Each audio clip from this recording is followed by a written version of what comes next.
The storytelling style is interesting, like a person telling the story. Back in ancient Southeast Asia, before the demarcation of territories into nations as we know them today, there was no clear state name for Cambodia or Khmer. The fertile land at the mouth of the Mekong River, which basked in the sea breezes of the Gulf of Thailand, provided opportunities for intensive cultural and trade exchanges. It was here that the legend of Khmer civilization began. Funan, a port and center of trade between India and China, 1 to 6 AD, was the first kingdom to play a significant role in the region. Located at the mouth of the Mekong River in what is now southern Cambodia and lower Vietnam, Funan lacked a definitive capital, but rather a center of trade, religion, and governance, flourishing through a maritime network. The kingdom served as a major port connecting the Indian and Chinese worlds.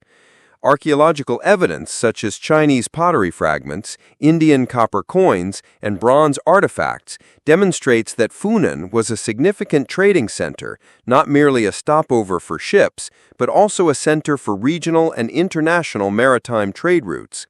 It also served as a source of continuous influx of Indian culture, such as the use of Sanskrit in inscriptions and the introduction of Brahmin art and embellishment, resulting in Funan's monarchical character, emphasizing the duality of religious and political power. Chenla transition and establishment of power, 6 to 9 AD. After the Funan period began to decline, the Chenla kingdom emerged in the same region, but with distinct characteristics. Chenla was a state that increasingly focused on centralizing internal power, particularly along the Mekong River, Western Chenla, and the South China Sea, Eastern Chenla. Although this bilateral separation may seem like a sign of political weakness, it actually provided a clear opportunity for the development of indigenous Khmer ideology and identity.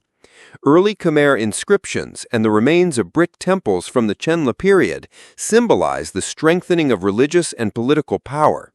These temples were not merely structures, but also instruments for demonstrating the king's legitimacy and managing a large amount of labor and resources. This era also saw the development of early irrigation systems, such as notes, canals, and bade, large reservoirs, which served as a model for later, more complex irrigation systems such as Angkor Wat.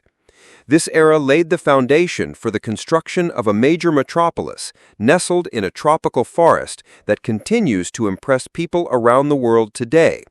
Funan reflects the image of the state of connection, both geographically and culturally, between the East and the West, including the blending of Indian and local influences. Chenla, on the other hand, was a founding state, beginning to form the identity of the original Khmer before evolving into a massive empire during the Angkor Wat and Angkor Thom eras.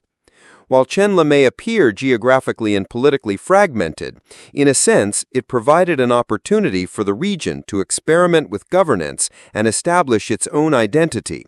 The later centralization of the Khmer Empire might not have been possible without the foundations laid by the Funan and Chenla eras. Therefore, the Funan and Chenla eras are not merely preludes to Cambodian history, but also provide a profound foundation for Khmer spirituality and culture. This resulted in the Angkor Wat era temples, not only architecturally remarkable, but also symbolic of a time that reflects cultural continuity and strong state power. Studying the origins of the Khmer empires during the Funan and Chenla eras allows us to understand how great civilizations did not emerge suddenly, but rather resulted from the gradual merging of trade, culture, politics, and resource management technologies. In particular, Funan's role as a nexus between India and China helped the region become a center of cultural diversity. Chenla helped establish a distinct Khmer identity before it grew into a powerful empire during the Angkor Wat and Angkor Thom eras. Recognizing the importance of these two eras allows us to view Cambodian history in a deeper and more complete way than just the famous temples.